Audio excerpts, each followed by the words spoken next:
Bienvenidos a Mujer a Tres Tiempos. Hoy, como cada programa, iniciamos en Así lo viví. Y quiero compartir con ustedes mi experiencia en relación al amor propio. Amor propio, autoestima, ¿eso es egoísmo? Bueno, esas eran las interrogantes que tenía yo desde muy joven cuando me decían que debía aprenderme a amar a mí misma, que hasta que no lo lograra, entonces era muy difícil aprender a amar a los demás. Y en base a eso comencé a reflexionar. Y como siempre, cuando tengo dudas, me voy a ese libro que es muy sabio, que está lleno de sabiduría.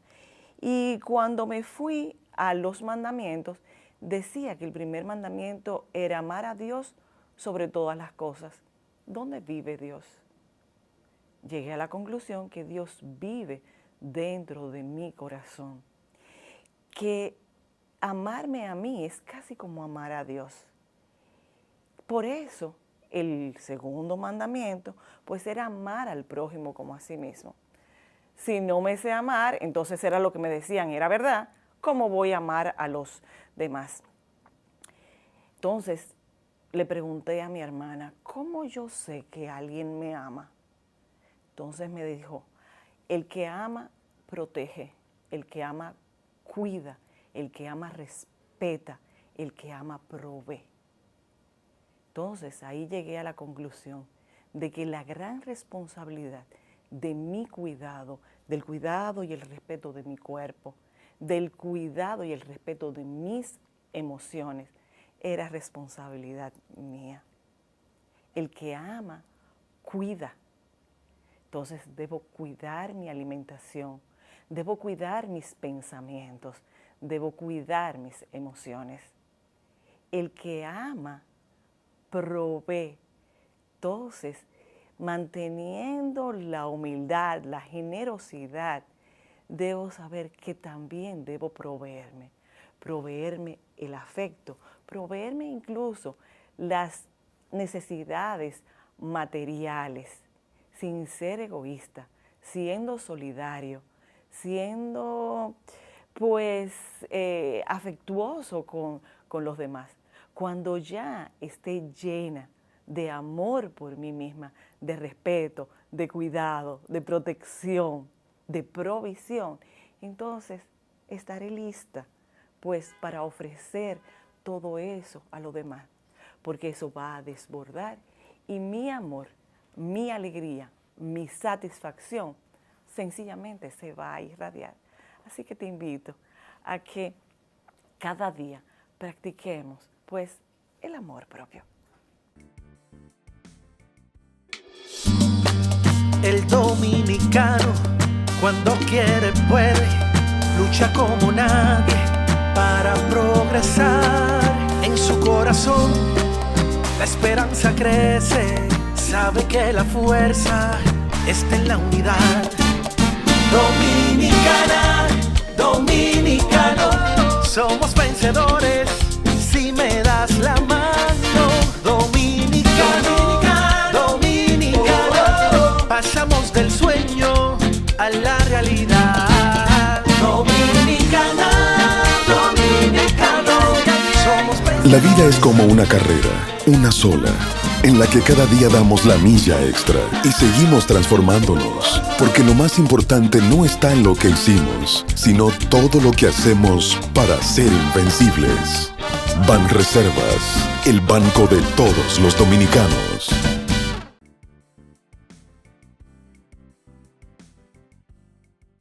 La salud. La salud es algo en lo que hemos desarrollado la conciencia que es importante cuidar. Y podemos pasarnos la vida entera haciendo actividades, alimentación, cuidado del cuerpo, la mente, el espíritu. Y estos últimos años nos enseñaron en que puede ser que en momentos se pierda en un solo día, en un solo instante podemos perderlo. Y luego cuesta volver a recuperarla. Y por eso hemos invitado en este segmento pues a Milady Martel. Bienvenida a este segmento que es Ecos de Salud. Y nos parece interesante que nos cuentes tú, no de algo que leíste ni que te contaron, sino de algo que viviste, una experiencia de salud, cómo la perdiste y cómo la recuperaste. Gracias, Ángela, por la invitación. De verdad, muy feliz de estar aquí. Realmente sí. Y yo siempre he sido una persona que no me ha gustado nunca automedicarme, que eso es algo importante. Que los dominicanos, no común en los dominicanos. Sí, ay, Ángela, me duele la cabeza, ¿qué pastilla que tú usas para la cabeza? Ay, me la voy a tomar. No, eso es el primer error que hacemos. Si usted siente algo en su cuerpo diferente, usted no doctor, no lo es. Entonces vaya al doctor y pregunte, investigue, porque la salud realmente no es un juego. Creo que a raíz de lo que me pasó, pues tuve un tumor cerebral tipo 4, pues yo aprendí, gracias a Dios, que si yo no hubiese sido una persona así, que no me automedico, tal vez yo no me hubiese dado cuenta de que ese tumor ya estaba ahí. Y fue a raíz de un fuerte dolor de cabeza que yo dije, ok, tengo dos opciones. Puede ser por mis lentes, o sea, voy al oftalmólogo, o entonces voy a un traumatólogo, una traumatología, creo que así se dice, para entonces verificar si todo está bien. O un neurólogo, ¿no? Neurólogo, exactamente, gracias. Y bueno, esas fueron las dos opciones. La primera, pues no, usted no tiene nada, sus lentes están perfectos. Yo dije, ok. Pero el dolor seguía. El dolor seguía. Entonces yo dije, bueno, pues entonces voy al neurólogo. Y efectivamente ahí ellos me encontraron una masa y cuando el señor me dice, usted tiene algo diferente, usted se cayó. Y yo, ya tú sabes, en buen dominicano, como decimos, chiva. Yo estaba chiva ya, yo, bueno. Aquí hay algo raro. Aquí hay algo raro. Y bueno, a raíz de investigar y de no darle muchas largas, pues entonces ahí se descubrió que tenía el tumor cerebral en la parte parietal del cerebro, que es la parte izquierda. Gracias a Dios no fue en una zona del cerebro que fuera muy difícil, es la menos afectada. Si no imagínate que hubiese sido de este lado o de este lado, que es la parte del movimiento, que ahí sí hubiese sido un poquito más invasivo.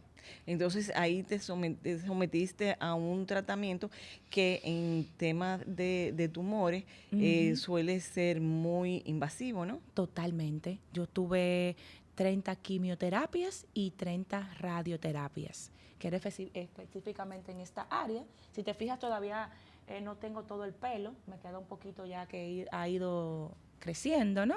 Pero sí, el pelo se me cayó total. Y yo no, mira, de verdad, o sea, esa experiencia fue muy dura. Y de lo que tú dijiste al inicio, la parte de cuidarnos, es muy importante el cuidarnos, el comer saludable, el hacer ejercicio, el tomar agua. Yo creo que si yo no hubiese sido una persona que estuviera activa, haciendo todo eso y cuidando mi salud, tal vez mi recuperación hubiese sido mucho más difícil.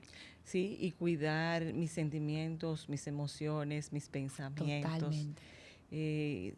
En este proceso de recuperación de este diagnóstico tan impactante, me hablas de la parte médica, quimioterapia, radioterapia, y me imagino que una batería de medicamentos complementarios. Sí. En todo ese proceso, a verte ahora tan contando esto como parte de tu historia, simplemente, ¿cuáles puedes decir que fueron los factores que incidieron de manera más determinante en la recuperación de tu salud? La actitud. O sea, yo no puedo hacer nada, yo tengo el tumor, ¿qué hago? ¿Me voy a tirar a llorar? ¡Ay, tengo el tumor! No, yo decidí asumirlo con responsabilidad. Ok, doctor, ¿qué tengo que hacer?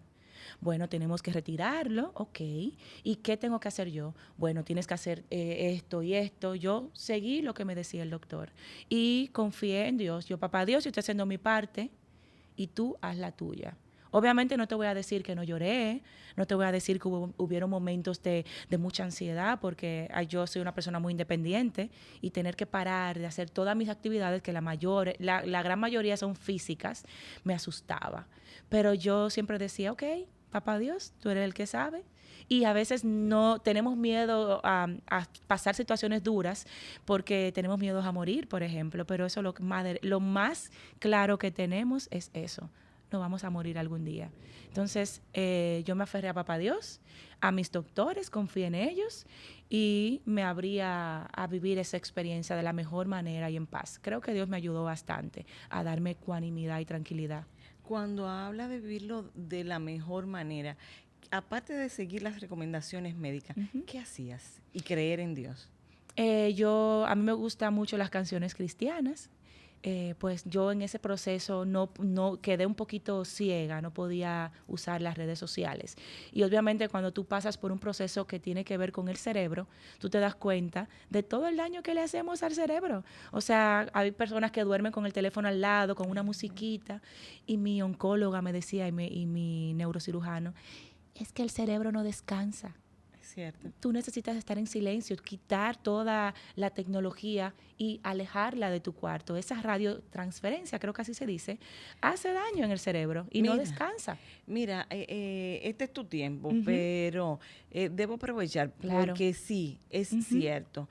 Yo estaba que me despertaba siempre con dolor de cabeza y en un momento vi que tenía 2 televisores en mi casa, tenía 2 teléfonos, más 2 celulares, más el cargador, más 2 lámparas de la mesa de noche, más una lamparita de lectura. Cuando comencé a retirar todo aquello, el dolor de cabeza comenzó a desaparecer. Excelente. Y qué bueno que te pudiste dar cuenta, porque hay personas que le atribuyen eso, ay, el café me hace falta, ay, es que no dormí ayer, ay, es que, entonces queremos como que postergar la realidad. La realidad es que tú para dormir y descansar tienes que estar en total silencio. El router del internet, la cajita todo eso hay que sacarlo de la habitación. La cajita del cable, eso es así. Otro de las realidades que veo, sobre todo en temas de cáncer, que asusta tanto, es el situarse en una situación de víctima, de que ¿por qué a mí? Y yo cambié la pregunta. Si eso me pasó, ¿qué voy a aprender de esto? ¿Quién tiene la culpa? Exacto. Esas preguntas a veces las usamos para victimizarnos, como tú dices. Yo cambio siempre la pregunta. ¿Qué voy a aprender de esto? ¿Es la mujer que me voy a convertir después de esto? Porque que yo voy a pasar esto, yo lo voy a sobrepasar. Creo que el optimismo, el positivismo, no importa la situación que estemos, nos puede ayudar. La actitud. Yo entraba a ese lugar de quimio y radioterapia con el pie derecho primero. Yo decía, ok, el derecho, ok, entraba con el derecho, eso era lo primero. Y yo a todo el que estaba ahí, yo le decía, hola, buenos días, ¿cómo están? Y ellos, ok, todo el mundo un poco cabizbajo. Loca, porque Exacto, yo me ponía a bailar. Y realmente yo sé que era un proceso duro. Y también para mí ver niños, wow, eso sí me quebraba. O sea, ver niños de 8 años, 5 años llegar a ese proceso tan difícil, eso sí me partía en dos, pero trataba siempre de estar alegre. Yo recuerdo que las personas que nos empezábamos a ver, porque era diario, y ya entraban caminando, ya en la número 10 entraban en silla de ruedas y yo aún entraba caminando. Y no era fácil, o sea, cada día que pasaba era mucho más oscuro y un poquito más hostil, pero trataba de hacerlo divertido, el espacio, el ambiente. Y ellos me decían, ay, qué chévere. Yo les decía, míreme bien, porque ustedes no me vuelven a ver, porque yo para acá no vuelvo. Y ellos decían, wow, qué bien. O sea, que realmente nuestra actitud sí marca una diferencia. Entonces, ¿puede decir que hoy recuperaste totalmente tu salud? Sí, obviamente ya llevo, constantemente me van haciendo los análisis, me van chequeando, pero sí, gracias a Dios hasta ahora estoy totalmente clean, sana. Incluso este es un tatú que me puse porque justamente mi neurólogo me decía, mi neurocirujano, me decía, mi lady, estás clean. Y yo, ok. En el segundo diagnóstico. ¿Y qué te pusiste? Clean. Me puse clean. Y él me dijo en el segundo diagnóstico. Te agarraste de esa afirmación. Totalmente. Estoy estoy clean, llevo ya 2 diagnósticos clean y declaro que seguiré estando clean. Lo difícil de esta situación cuando tú pasas por algo así es que el doctor no te puede decir, no, ya tú no vas a sufrir de eso, o sea, es algo totalmente neutral. Entonces, mi parte es seguir siendo positiva, seguirme chequeando y aceptar la decisión que papá Dios tenga. Mientras tanto, seguir haciendo las cosas que realmente quiero hacer para dejar un lindo legado a la sociedad y a las personas que están cerca de mí. Muchísimas gracias por compartir esa parte de la historia de tu vida que nos entusiasma, nos anima a aceptar la vida en sus términos. Y en el caso mío, que creo en Dios, tener la convicción de que Dios no nos lleva hasta donde su gracia no nos alcance. Tú sabes, Ángela, que yo a veces digo, papá Dios, yo miro al cielo, yo hablo con papá Dios como si yo estoy hablando contigo a sí mismo, que el que entra a mi casa va a decir, ya se volvió loca, porque yo me pongo así, papá Dios, oye, entonces yo hablo como mi amigo. Y yo, papá Dios, tú no eres loco. No, él es todopoderoso. Tú eres poderoso, tú no eres loco. O sea, tú sabes que... Omnipotente, omnipresente, pero loco no. Yo tenía mis conversaciones con papá Dios y de papá Dios, ok, gracias por elegirme para ser una de las personas que pueden demostrarle al mundo que realmente tus obras, tus milagros sí existen, pero... Está bien y todo, pero dame un chancecito. Total, que lo más grande que iba a pasar era que te muriera y nos vamos a morir todos. Exactamente. Mi lady, muchísimas gracias por compartir con nosotros. A ustedes continúen en Mujer a Tres Tiempos. El dominicano, cuando quiere, puede, lucha como nadie para progresar. En su corazón la esperanza crece, sabe que la fuerza está en la unidad. Dominicana, dominicano, somos vencedores si me das la mano.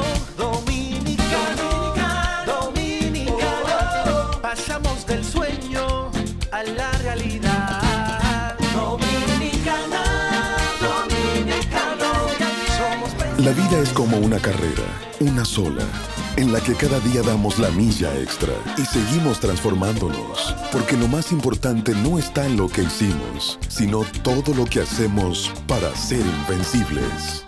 Banreservas, el banco de todos los dominicanos.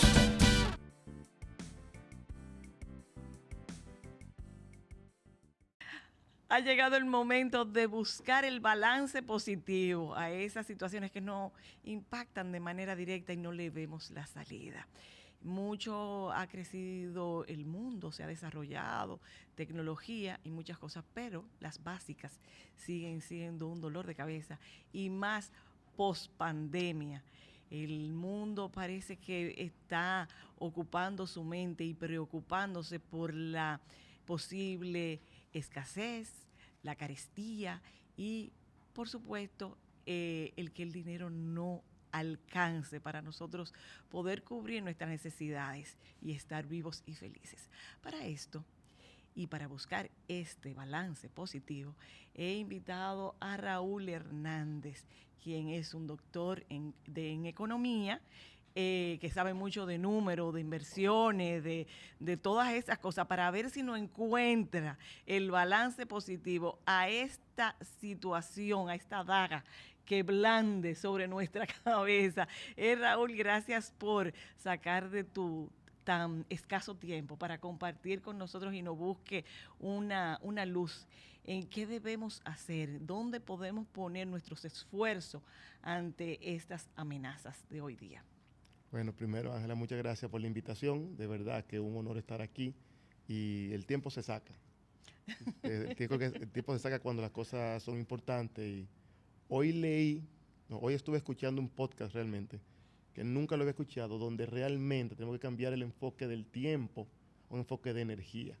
Ajá. Hay que dedicarle energía a las cosas para que caminen. Okay. Más que el tiempo para estar presente, a ver si no mover. Nada como estar presente. O sea, que aquí Sí, tengo tiempo y energía. Aquí tenemos tiempo y energía. No mucho tiempo, pero sí bastante energía. Raúl, como digo en la introducción, parece que estas situaciones, crisis de salud a nivel mundial, la guerra en los dos lugares tan distantes, sin embargo que nos impactan de una manera tan cercana, nos trae pues esa preocupación de que comience a haber desabastecimiento, considerando a Ucrania como el granero del mundo, y de esa parte de Europa, pero que definitivamente nos afecta. Y lo que traerá, como ya dije, esperamos que sea un desabastecimiento, carestía y un impacto negativo a nuestra economía. Mira, Ángela, Sácale el balance positivo a eso, Raúl, por favor. vamos quizá a contextualizar algunas cosas y procurando quizá con ese contexto poder mirar lo positivo que siempre se encuentra en las situaciones. Mira, sí es cierto que el mundo está en una etapa muy distinta a todo lo que hemos vivido quizá en los últimos 30 años. Y en gran parte también vino de manera inesperada. Creo que fueron dos componentes que se conectaron y obviamente han generado una situación importante a nivel de precios en todas las economías. Veníamos saliendo de una pandemia, casi 2 años de una situación de salud sin precedente en la generación, y estábamos muy orientados a un proceso natural, casi ordenado, que se esperaba. Iba a ser una vacunación de una parte importante de la población mundial. Íbamos a hablar en cuestión de ciertos meses después de esa gran etapa de un mundo en pospandemia. Ese mundo de pospandemia estábamos pensando que íbamos a tenerlo con mucho crecimiento económico por todos esos planes de expansión fiscal y monetaria que se hicieron en todas partes para, durante los meses más duros de la pandemia, sostener las familias, las empresas y las entidades financieras y los gobiernos funcionando. Llega 2022 y todo eso cambió. Una situación que podemos discutir mucho cuándo comenzó, pero que sin lugar a dudas se complicó entre Ucrania particularmente y Rusia, con potenciales presiones adicionales sobre el bloque europeo y sobre el mundo. Hoy está en la mesa desde hace un par de meses una situación que trajo inmediatamente un golpe sobre las ya estresadas, vamos a decir, estructuras logísticas del mundo. Ustedes se acuerdan, final de 2021 comenzó a haber una situación de una poca disponibilidad de contenedores disponibles para mover comercio, y en algunos lugares también, vamos a decir, personas que hacían falta para, una vez llegaran esos contenedores a los puertos, moverlos dentro de los países.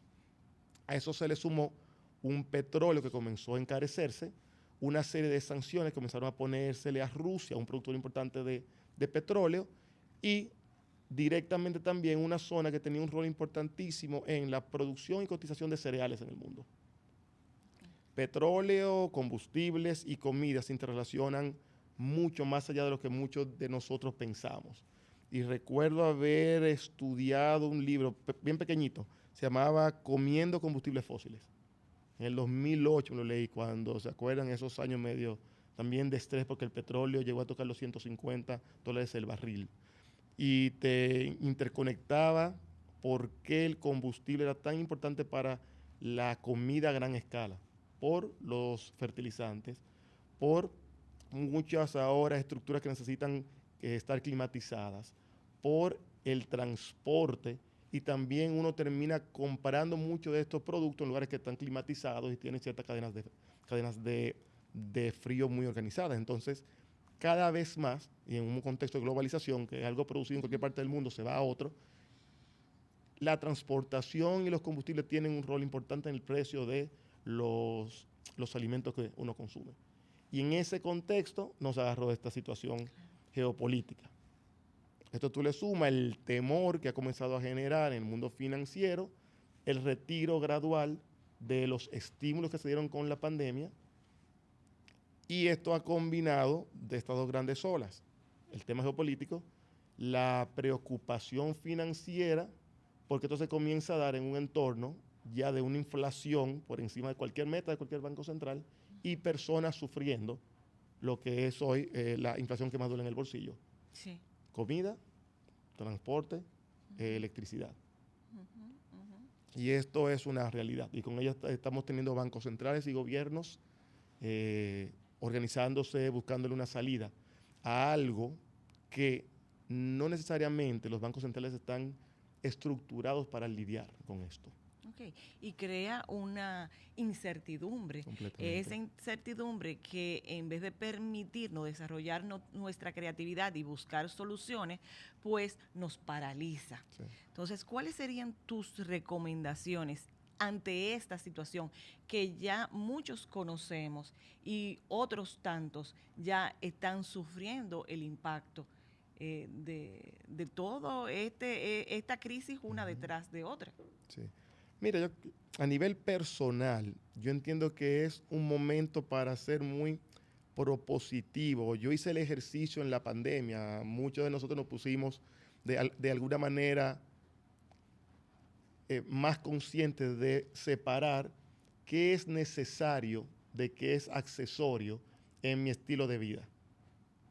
Y ese ejercicio me sirvió a mí para decir, yo quisiera todo esto, pero realmente necesito estos tres. Entonces, el ejercicio me sirvió porque yo organicé de alguna manera una forma de consumir, de vivir con menos movimiento, con menos gastos superfluos, pero intentando no castigar lo que de verdad me daba valor. Y creo que eso es muy importante porque obviamente si me toca un espacio ahora donde tengo que mirar el presupuesto de la familia, pues hacer un ejercicio como ese te ayuda por lo menos a visualizar esto es necesario, esto quisiera hacerlo, pero quizás no es el momento. O lo puedo hacer, es necesario, esto es indispensable, también tengo que consumirlo, y por lo menos comenzar a separar qué necesito defender dentro de mi presupuesto y con qué puedo hacer algo más de rejuego. Creo que ese ejercicio 1 es muy importante. 2, y ahí escapo un poco al plano personal, pero entendería que eventualmente se pondría más en la mesa en nuestro país, la defensa de esta situación de aumentos de precio de comida y combustible no necesariamente debe ponerse en los hombros de los bancos centrales. Su rol es otro. Ellos están ahí para defender más un nivel de inflación que responde al crecimiento de tu propio país y por eso mueven la liquidez y las tasas de interés. En este momento, los bancos centrales en muchos países del mundo y aquí también en nuestro Banco Central ha ido subiendo la tasa de interés de acuerdo a las condiciones de liquidez, de crecimiento económico y ahora de expectativa de inflación, y la inflación real que sentimos todos, que están en la economía. Pero esta inflación de petróleo, combustibles y alimentos importados en una proporción importante no depende de si estamos creciendo mucho o no. Y no necesariamente se va a impactar por las decisiones que hace el Banco Central sobre la liquidez y las tasas de interés. Este tipo de inflación se debe, de alguna manera, mitigar más por otro tipo de empuje del gobierno, más subsidios focalizados, y obviamente aquí voy a hacer hasta en parte cierto harakiri. Es decir, el subsidio al combustible no debería ser transversal. Perfecto que a mí me subsidien el combustible que yo consumo, pero quizá el subsidio no debería ser para mí. No debería ser para ciertos grupos. Debería orientarse a aquellos que lo sufren más dentro de su canasta. Claro, claro. Lo mismo pasa con los alimentos. Entonces, sí ha habido esfuerzo en el lado de que los bienes finales o los alimentos lleguen a un precio más asequible al consumidor, pero entiendo que hay que poner más esfuerzo en conseguir mejores condiciones para crédito, buscar algún tipo de facilitar, adoptar ciertas tecnologías o técnicas que den más productividad a la producción de alimentos a nivel doméstico y que la necesidad de tener los combustibles hoy, es decir, de alguna manera bajo control, no nos quita el enfoque de largo plazo que necesita el mundo y todos los países y nosotros mismos, que es esa visión hacia la sostenibilidad. Entonces, no por subsidiar el consumo de combustibles hoy y generar una demanda adicional, que sigamos teniendo en cuenta, lo que debemos hacer es seguir fortaleciendo la el cambio de matriz de generación de electricidad hacia aquellos, vamos a decir, aquellos elementos son más sostenibles. Así es. Lo importante y el balance positivo de todo esto es que esta es la realidad. Sin embargo, las soluciones están en nuestras manos.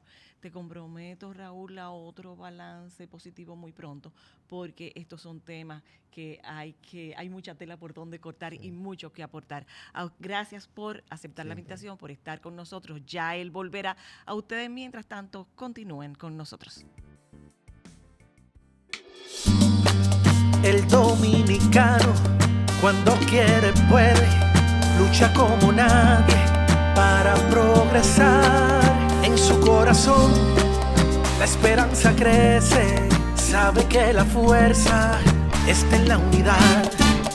Dominicana, dominicano, somos vencedores si me das la mano.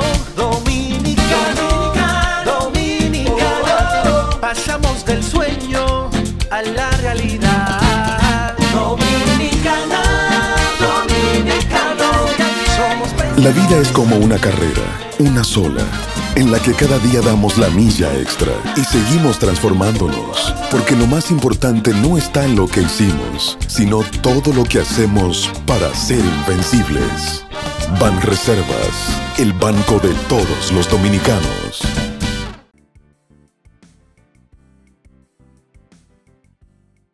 Estamos en la entrevista central de Mujer a Tres Tiempos y hoy tenemos una invitada especial, una joven que ha decidido involucrarse, participar en una actividad a veces malentendida.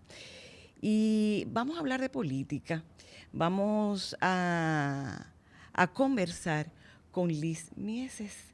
Liz es regidora del Distrito Nacional y, por supuesto, miembro de un partido político a su corta edad. Bienvenida, Mujer a Tres Tiempos, Liz. Muchísimas gracias. La verdad es que es un placer poder estar en este espacio y más un espacio que veo que tiene un gran apoyo hacia la mujer.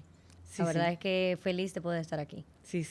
Nosotros somos inclusivos porque creemos en la inclusión. No podemos, las mujeres ya hemos alcanzado muchas conquistas en todas nuestras luchas y reclamos. Y no podemos pedir inclusión cuando somos excluyentes. O sea que los hombres también son bienvenidos y los reconocemos como colaboradores, como cooperadores unos con otros. Liz, la política, que es una ciencia social, que su base es el bienestar común, el bienestar de los pueblos, ha sido a veces en estos tiempos mal interpretada. Sin embargo, veo una luz de esperanza en rescatar la esencia de la política cuando veo a jóvenes como tú involucrarse en ella. ¿Qué te motiva a ti involucrarte en esta actividad que muchas veces puede ser muy dura? Mira, la verdad es que quizás si hace varios años hubiéramos hecho esta entrevista y me hubieras preguntado, ¿y en algún momento te interesaría la política? Quizás mi respuesta hubiera sido, pero ni muerta. Porque verdaderamente, como dices, la política lamentablemente ha tenido una percepción errada de lo que es, que ha sido por actores que lamentablemente no la han ejercido como se debe, pero la política es una de las ciencias más bonitas. Es tu poder llevar el bien colectivo. Y la verdad es que en el caso mío, que hace algunos años me dediqué a una fundación que tengo, se llama Inspira RD, tuve un acercamiento muy directo con las comunidades del Distrito Nacional, principalmente con comunidades vulnerables, y no puedo negar que a raíz de ese acercamiento es donde nace quizás o se siembra esa semilla de participar en política, porque llegó un momento donde yo entendí que uno puede tener todas las fundaciones del mundo, uno puede tratar de ayudar todo lo más que uno pueda, pero los cambios reales se hacen vía la política. Pero no levantándole un cartel a un partido político o a un candidato X, sino uno también adquiriendo los puestos de uno poder hacer cambios reales en la política. Y ahí es donde decido participar. ¿viene por una decisión personal o hay un impulso o una motivación familiar? ¿Hay algunos de tus familiares que te impulsaron, que te indujeron a participar? Para nada, en el caso mío no, yo, mi familia, es más, inclusive cuando decido dar el paso, tuve un impedimento tremendo en el ámbito familiar, por lo mismo, porque la verdad es que la percepción de la política, lamentablemente, hasta hoy en día se ha mantenido muy irreal a lo que debería de ser.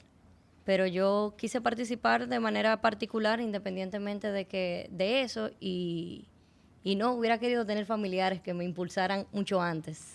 Sí, porque ese es uno de los prejuicios que se tienen en esta actividad, que muchas personas llegan, o las mujeres sobre todo, llegan a las posiciones políticas o incluso en la administración pública por vínculos, no por su formación, por su capacidad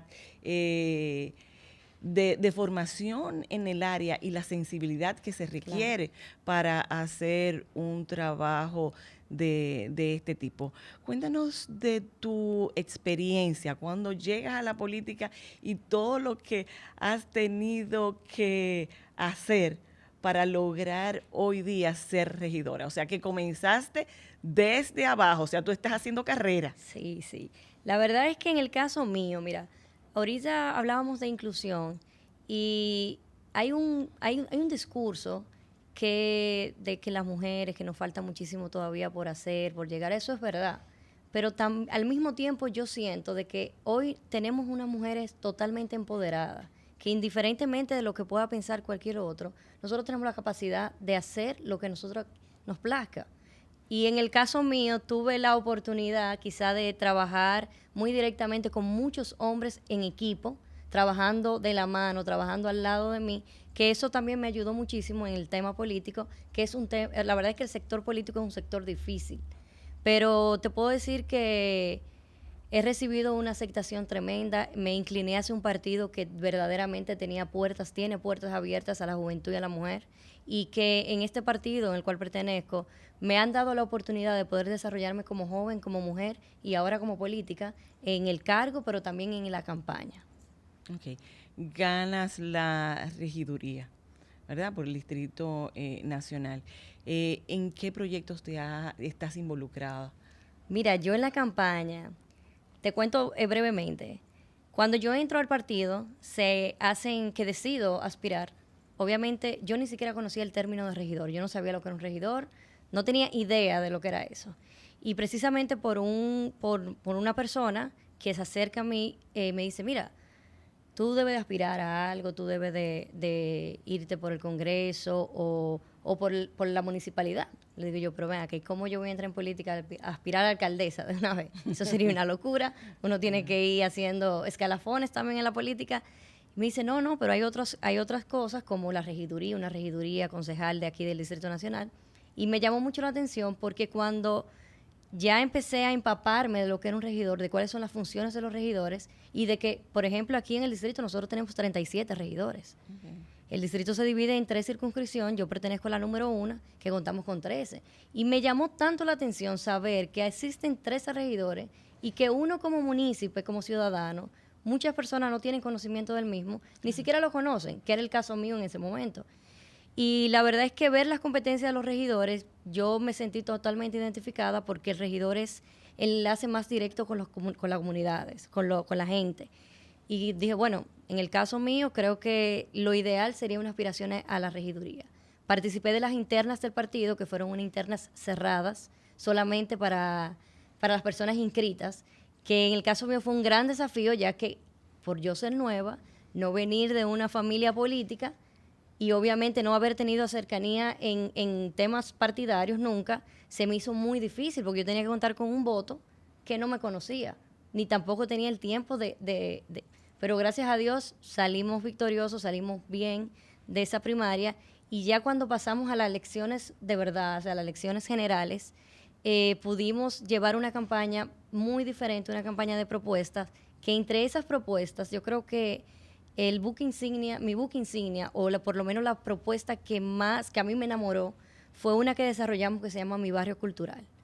Mi barrio cultural fue una propuesta de campaña que era de poder llevar a los sectores vulnerables la cultura de sus sectores. Porque nosotros como dominicanos tenemos un don de gente que no todo el mundo lo tiene. Sí, es verdad. Y a veces uno mismo no conoce la cultura de dónde, por qué tu calle se llama como se llama, de dónde sale el nombre de tu sector, qué pasó ahí, por qué se convirtió en un sector. Y eso yo lo veo, para mí eso es muy importante, que todo el dominicano conozca sus raíces, conozca su cultura, y por eso desarrollamos ese proyecto de Mi Barrio Cultural, que es precisamente contar las historias de los sectores vía murales culturales en los sectores. Eso va acompañado también de rutas gastronómicas, de rutas culturales y un sinnúmero de cosas. Con este proyecto nosotros podíamos no solamente embellecer el sector, sino darle participación también a ese sector privado que está a los alrededores, de que tenga una responsabilidad social con el sector.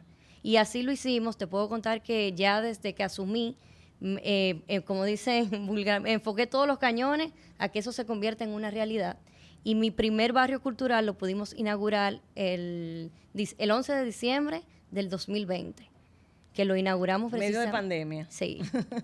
Lo inauguramos en la Yuca de Naco, que es un sector que el que lo conoce está rodeado de torres. Sin embargo, hay un sector vulnerable y popular, donde viven alrededor de 1.200 familias.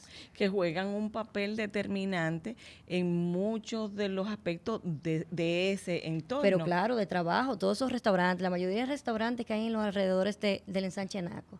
Los moradores de la Yuca son la empleomanía que se utilizan.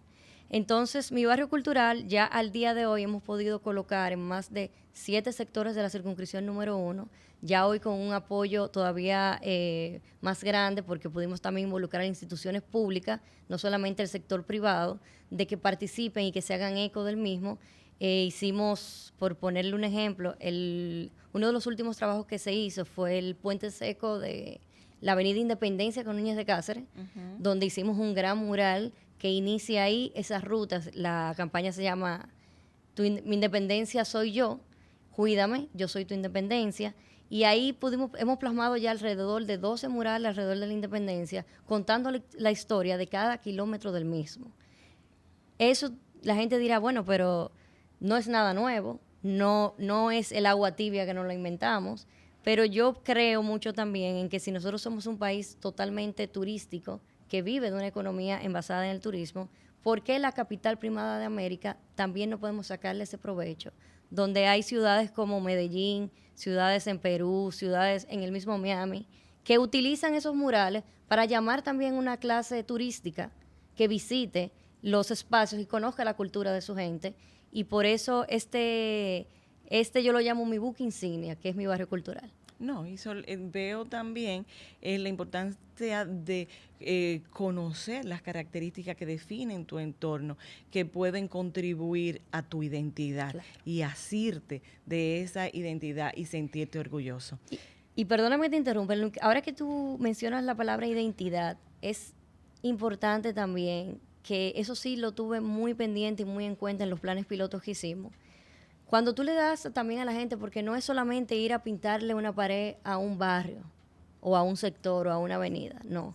Es poder darle la participación a esos moradores, claro, de que sean parte de esa pintura, de que ellos mismos participen en la obra, en la obra que puedan pintar, porque eso le genera un régimen de pertenencia a la gente, claro, claro, que los ayuda a mantener ese espacio cuidado, limpio y mantenerlo embellecido, que es también lo que andamos buscando. Eso es así. O sea que no es tan superficial, tiene profundidad.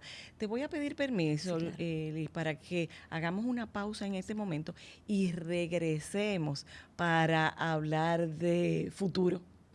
A ustedes, quédense con nosotros, que regresamos muy, muy brevemente. El dominicano, cuando quiere, puede, lucha como nadie para progresar. En su corazón la esperanza crece, sabe que la fuerza está en la unidad. Dominicana, dominicano, somos vencedores si me das la mano. Dominicano, dominicano, pasamos del sueño a la realidad. Dominicana, dominicano, somos vencedores. La vida es como una carrera, una sola, en la que cada día damos la milla extra y seguimos transformándonos, porque lo más importante no está en lo que hicimos, sino todo lo que hacemos para ser invencibles. Banreservas, el banco de todos los dominicanos.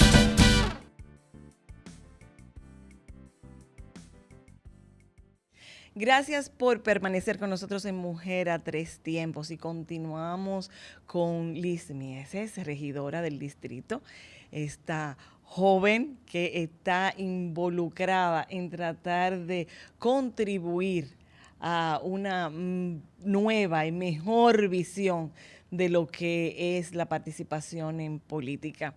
En ese trabajo que, como decíamos en el segmento anterior, pudiera parecer muy simple, sin embargo, y como dice, quizás nada novedoso, pero que siempre le permite la identidad, la participación, el sentido de pertenencia, de que esto es mío, que estimula a asumir la responsabilidad. O sea, no te impongo, no te doy, te hago parte. Exactamente. ¿Cuál es el futuro que ve Liz Mieses en lo adelante en lo que se refiere a la política? Mira, yo creo que la política, no solamente en nuestro país, sino en el mundo entero, pero nuestro país ya ha dado algunos pasos de que la política está cambiando. Las caras políticas se están renovando. También hay una sociedad que es una sociedad que ya ha despertado, que se involucra más, no necesariamente en temas partidarios, sino en conocimiento de quiénes son sus representantes, de por quiénes votaron, quiénes son los funcionarios que están actuales. Y la verdad es que están bien atentos a eso y con un ojo visor, que es como debe de ser siempre. Creo que las redes sociales han sido fundamental para que eso pase. Obviamente no todo es color de rosa, también ha funcionado para muchísimas otras cosas que lamentablemente no son las adecuadas, pero sí han sido una herramienta importante para que la gente se vincule más a lo que son los trabajos políticos y que al final del día todos somos políticos. Unos son partidarios, otros no, pero todos somos políticos. Yo creo que en el futuro particularmente, yo soy una persona que entiende que para uno poder darse bueno en lo que hace, la constancia y el trabajo es fundamental. Creo en que que las cosas son escalafones que uno tiene que ir conociendo porque uno no puede correr antes de caminar. En el caso mío, no pretendo repetir como regidora, no porque no ha llenado mis expectativas ni mucho menos, sino porque entiendo que ya es una etapa que estoy cursando y que me corresponderá otra en las próximas elecciones. Y la verdad es que yo sí estoy muy optimista con la política. Yo creo que la política, como le dije, ha dado un cambio radical.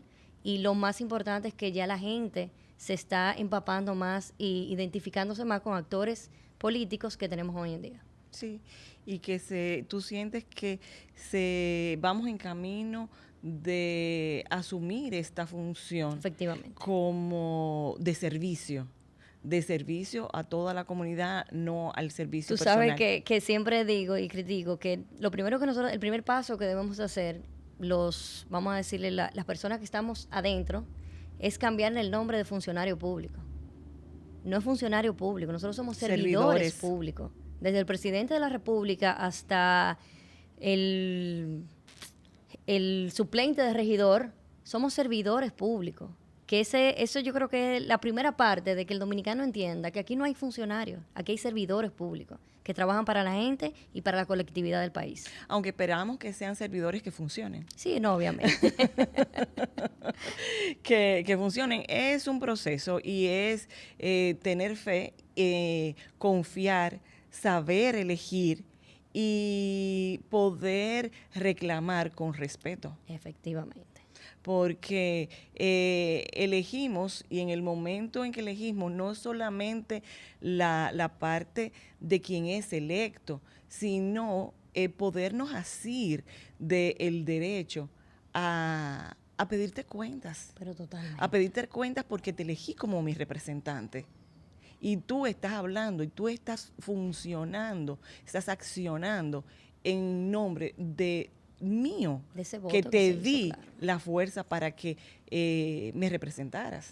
Tú sabes que en el tema ese yo siempre digo que la gente debe de enfocarse aparte de conocerle la cara, conocerle el nombre, ver también las propuestas que ofrecen, pero esas propuestas que después que la persona adquiere el puesto, que verdaderamente las ejecute. Yo decía en una reunión que tuvimos con los comunitarios de Los Praditos, que eso es sencillo ya, tú saber si tú puedes confiar en un político o no. Usted coge un cuadernito y empieza a hacer la lista y cada quien va haciendo un checklist. Listo o no listo, listo. Y al final del día, dentro de 4 años, si ese político quiere volver a la palestra, o sea, a la contienda electoral, tú tienes el cuaderno ahí que te dijo, bueno, cumplió o no cumplió, cumplió o no cumplió. Y hacer una balanza, que eso es fundamental que la gente, por eso es importante que la gente conozca y se empape de los temas, para que conozca a su representante. Cumplió y no cumplió y en cómo contribuí yo a que cumpliera. Efectivamente. O sea, porque en el caso del ayuntamiento, de manera específica, como es de los maestros, no pueden educar solamente a los hijos, tiene que haber una educación de hogar. Entonces, no es lo que yo espero de las autoridades, sino cómo contribuyo yo a que su función sea bien realizada. Usted está lúcida. Todavía. 100% lúcida.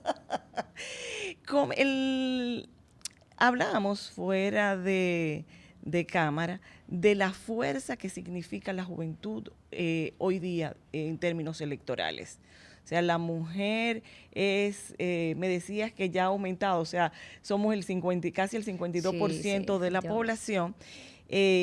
O sea, que somos una fuerza electoral determinante porque, e insisto, y yo digo que se ha convertido casi en un cliché mío, de que tenemos el 52% de la población, pero somos la mamá del otro 48%, ¿verdad?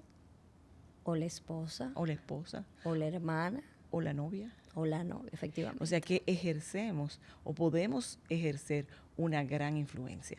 O sea, la fuerza que significa la mujer hoy en día, en todos los términos, pero sobre todo en política, es innegable. Pero totalmente. Y así se refleja en el sector privado también. Ya vemos que la mujer ha podido adquirir puestos de importancia en muchas empresas, muchas multinacionales también en nuestro país.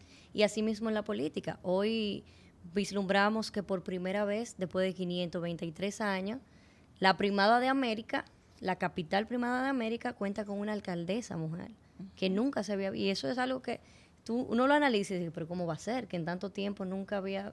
Bueno, hoy podemos decir que tenemos una alcaldesa y eso es por el empoderamiento que ha adquirido la mujer, porque la mujer, yo no soy feminista para nada, pero sin entrar un poco en el feminismo, pero la verdad es que las mujeres no hemos capacitado y no es mentira que tenemos un sexto sentido para las cosas. Sí. Eso es correcto. O sea, yo no sé si es quizá que le ponemos emoción, que le ponemos emotividad a las cosas, pero cuando una mujer se pone como los caballos y dice, voy por ahí, quítate. Mejor quítate o dale el paso.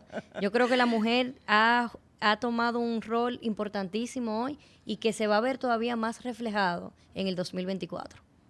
Yo creo que sí, y sobre todo la mujer por su capacidad, no por sus vínculos, no por cuotas.